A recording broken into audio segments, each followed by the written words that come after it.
And our final speaker in this session is Menahem MERHAVY from here, the Hebrew University in Jerusalem. And his topic would be the return of the sacred land in the Islamic Republic of Iran. Welcome. Thank you very much. So I need to begin with a disclaimer, too, that I'm not speaking about an ancient religion, a new religion, unless 1400 years is a new religion.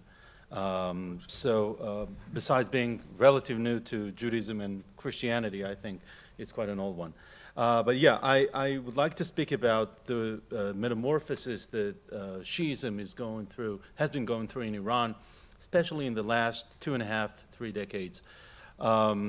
The Islamic Republic came to the world with a promise and commitment to cross the barrier of nationality, carrying the message of a universalist ideology, that of Islamic unity. And Ayatollah Khomeini started this kind of message from the mid-1960s onwards, and he seemed to still have had this notion with the downfall of the Pahlavi state, what we call the state before the Islamic Republic was born in 1979, 1980. Leading critics of the Pahlavi state, such as Ayatollah Khomeini, Ali Shariati, and Murtaza Mutahari, who became ideologues of the Islamic criticism of the Pahlavi state, learned 2 important lessons from the nation state they went against, distinct yet not disconnected from each other. The first was the importance of the state as such, and it's no small matter because there was an idea that the state should actually disappear. In that sense, the Islamic critics of the Pahlavi state held something that was not so undifferent from, Leninists in the beginning of their career in Russia, that the state should disappear at some point in order to allow communism to spread all over the world, or rather the nation state. While preaching Islamic unity, the relevance of the state became ever more evident as the struggle with the Pahlavi state continued and demonstrated to them the massive power it held in indoctrination as well as in coercion and repression.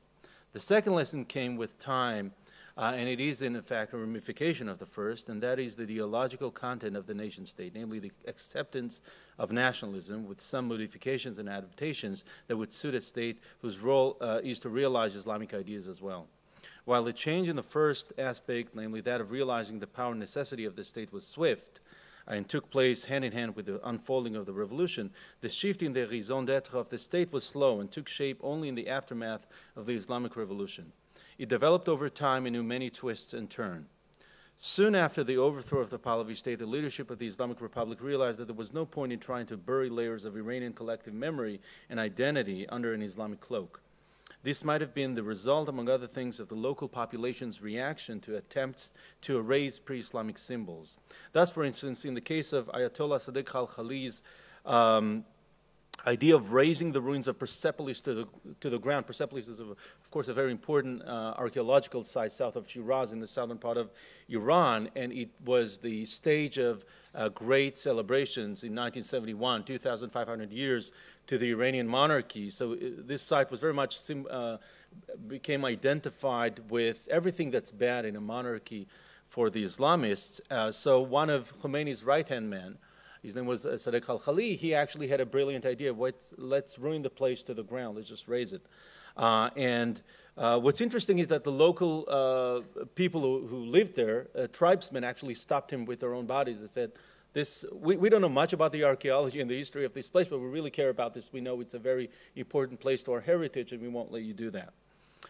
Even without the intellectual depth of research into cuneiform inscriptions, probably these locals felt respect for the place and had no intention of letting Khomeini's zealot right-hand man destroy their sites situated near their villages. This dynamic of the new elite trying to enforce the diluting of Persian ethnic symbols just to back off and make peace with it is a recurring theme in the Islamic Republic. President Khatami, and I'm skipping to the late 1990s, President Mohammad Khatami was the first Iranian leader after the establishment of the Islamic Republic to have raised the question of Iranian identity and the tensions inherent in it. And tensions, I mean mainly the Persian ethnic side versus the Shiite religious side. While this was probably done partly to serve his political ambitions, he represented wide sectors of Iranian society who responded to his call for reappraisal of Iranian identity and the balance of its components. Branding himself as the voice of the younger generation born into the post-revolution in reality, Khatami expressed the identity concerns of many who had become culturally lost under the Islamic cloaking of the Iranian public sphere and state ideology.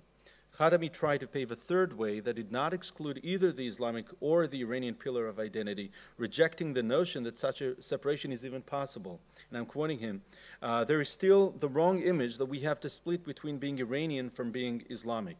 On the one hand, people have said that we must focus on Islam and take away being Iranian. On the other hand, many have claimed that, that to be Iranian, we must take away Islam. Both these options are a mistake and a digression from the true way, end of quote. It is no coincidence that this dramatic change of point of view, even if only to make public what was a common opinion when expressed privately, was done by a politician who is also a cleric. Room for maneuver turns out to be greater in this matter as in others when the speaker wears a turban. President Khatami declared, and I'm quote again, "It is our duty to maintain links with those of the same motherland resident outside the country. I hope that this link takes place especially with the Iranian youth who are born and grow up far from the motherland," end of quote. Coming to terms with a large expatriate community is indeed part of the Islamic Republic's realizing the limits of its own promises and claim to religious perfection. It is yet another facet of its coming to terms with its normal existence.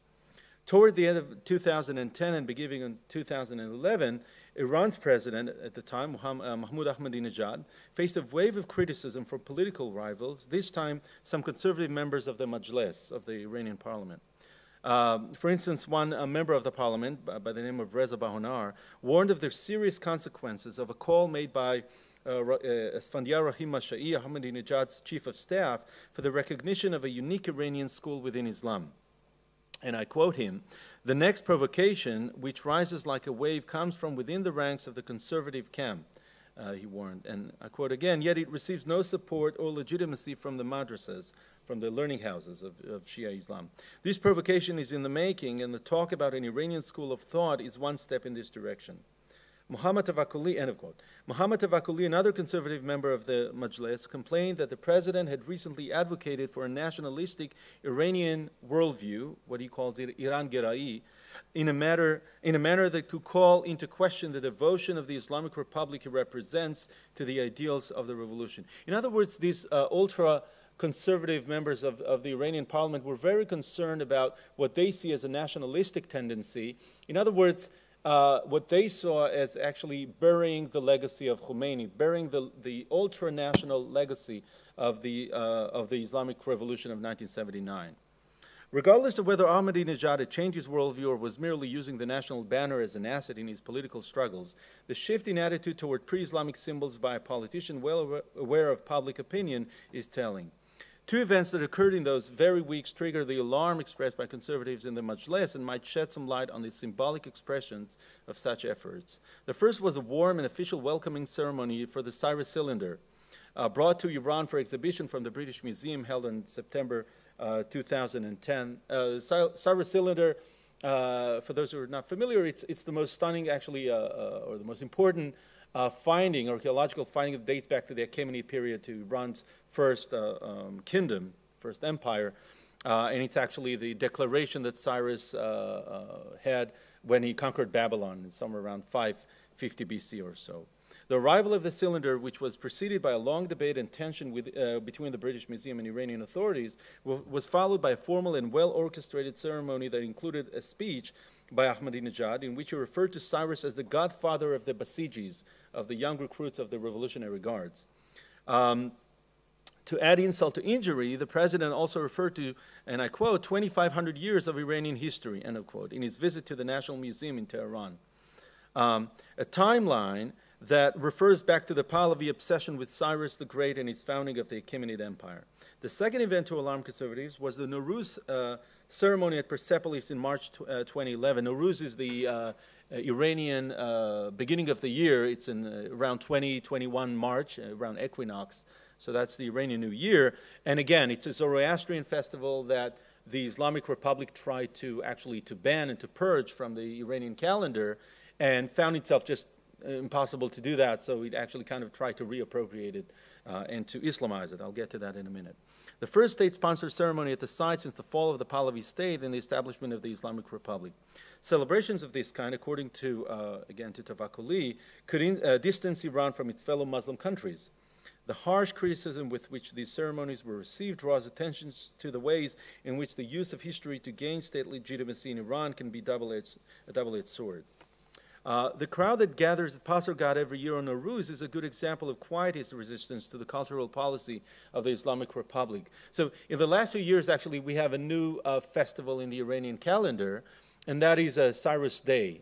So not only is there a gathering on Nowruz every year now in Persepolis in this site, which is, by the way, remote from anything else. There's no town around there, so people actually travel hundreds of miles to get to that plateau with some ruins from the Achaemenid Empire, from the Achaemenid period, in order to celebrate Nowruz. And they gather again in something they call Cyrus Day, which is towards the end of October. And that's a totally new festival, by the way. No one has actually an idea why is it in the end of October, what happened during that time. But it has become actually an official, well, semi-official festival in Iran, or a holiday.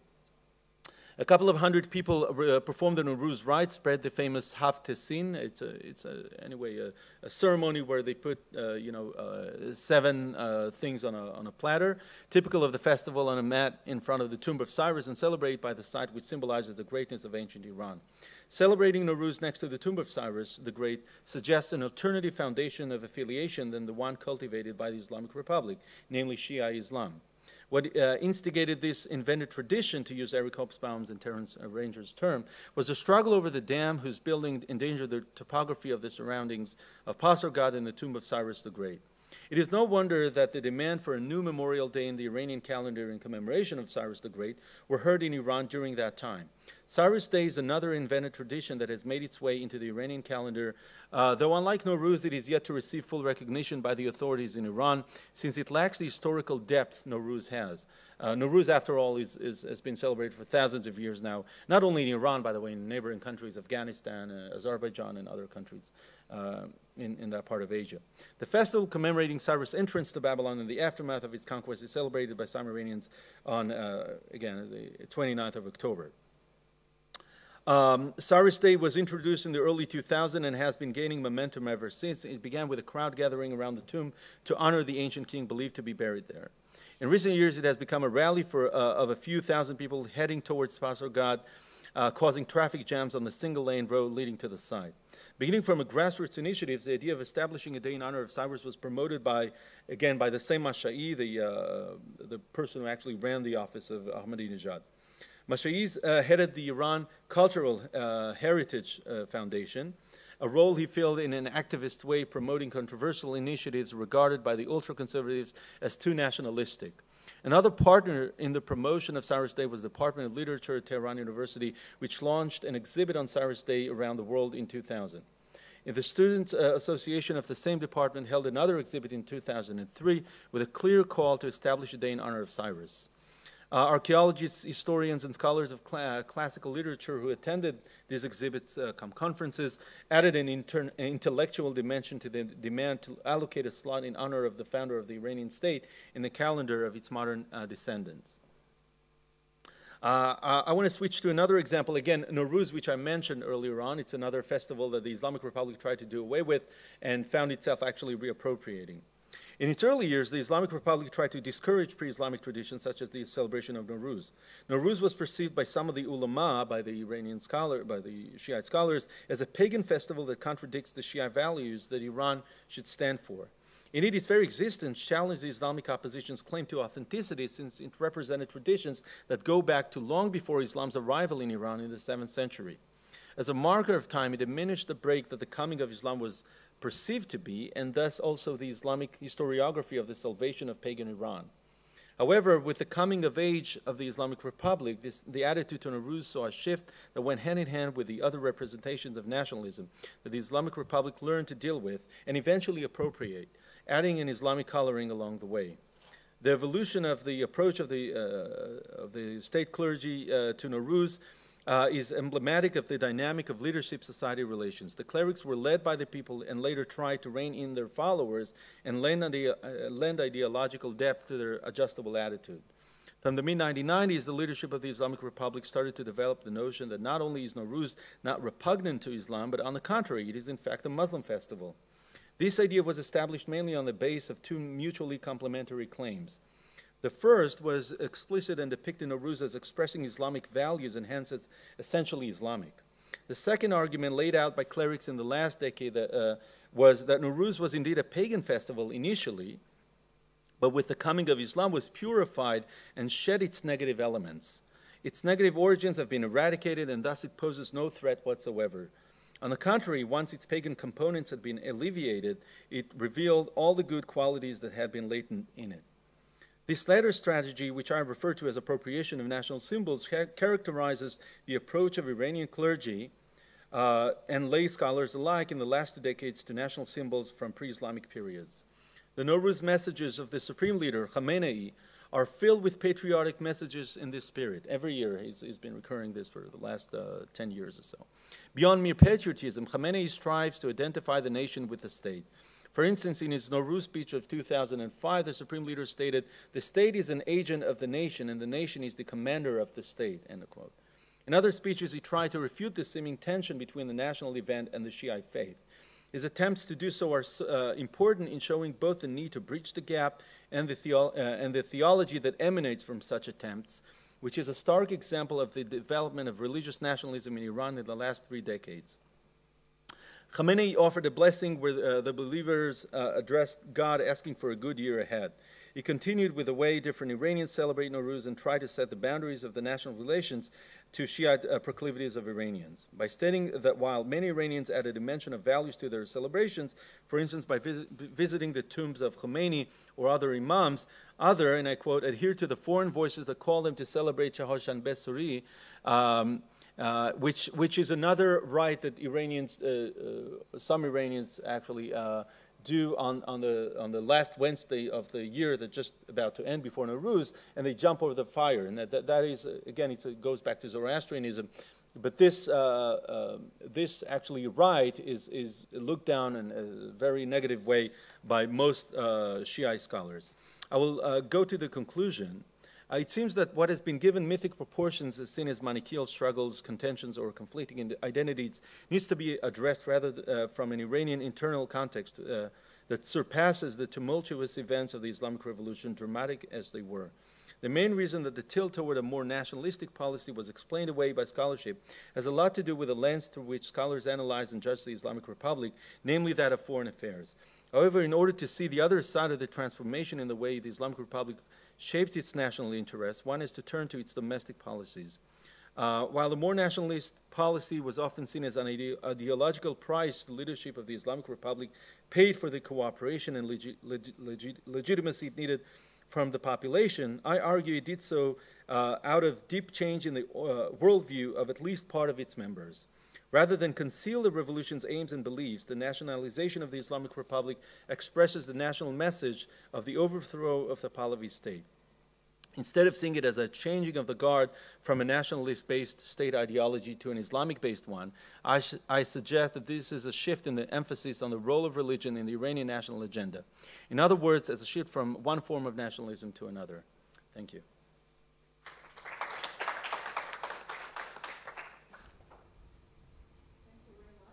And any questions?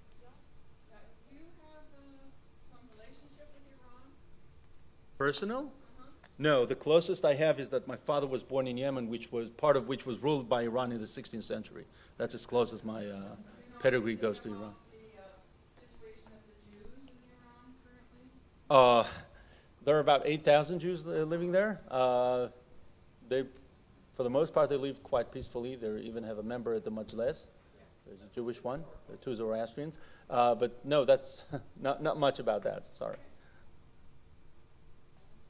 I have a comment.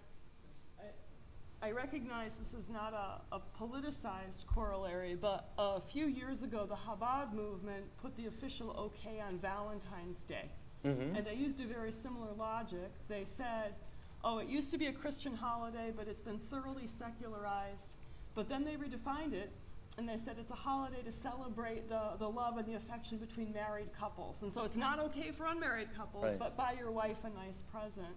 And I do think that, in my own sense, for Nowruz and also for Valentine's Day, I think that this is a situation of the religious authority responding to, in English, the horse has left the barn. Too many Right. people already want to celebrate it. There's no way to stop it. And I think that that's what happens with large, festive, cultural celebrations that lots of people like. They're almost unstoppable, and religious authorities need to find ways to negotiate with those. Yeah, I totally agree. Just a personal the first time I saw actually some ultra-Orthodox Jews say Merry Christmas to each other, I was shocked. I mean, and because these people, of course, don't have anything to do with Christianity, and yet, yeah, I mean, it's something that's quite natural for somebody who lives in a Christian environment. So, yeah, I think people get accustomed to that, or many Jews I know celebrate Thanksgiving. Southeast Asia, see billboards, Buddhists wishing everyone a Merry Christmas. And season's greetings with Christians.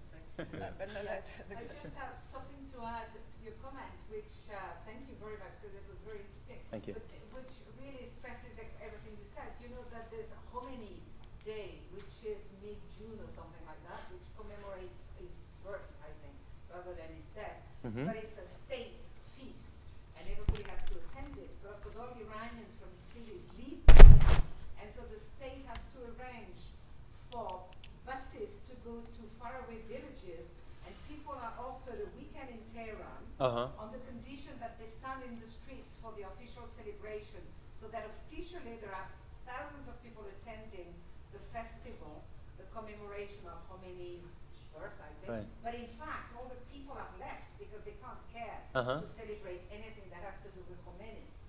They'd rather celebrate Nowruz, as you Right, said, and things right. like that. Yeah. Yes. And that's personal, you know. Yes. knowledge. Just to add to the Nowruz thing, the thing that the Islamic Republic actually tried to ban it, and what they found out is that a lot of people tend to be sick during those 2 weeks of the year in March. People just, you know, they want to go. But in the West, the big And those sick people actually go picnicking in the parks. And so the Islamic Republic just gave up after a couple of years. They said, okay, it's not going to work. We can't rein that. same You thing know. as Khomeini did doesn't work either. Okay, thank you very much once again, Menahem. And would we join the fiery applause to all the panel?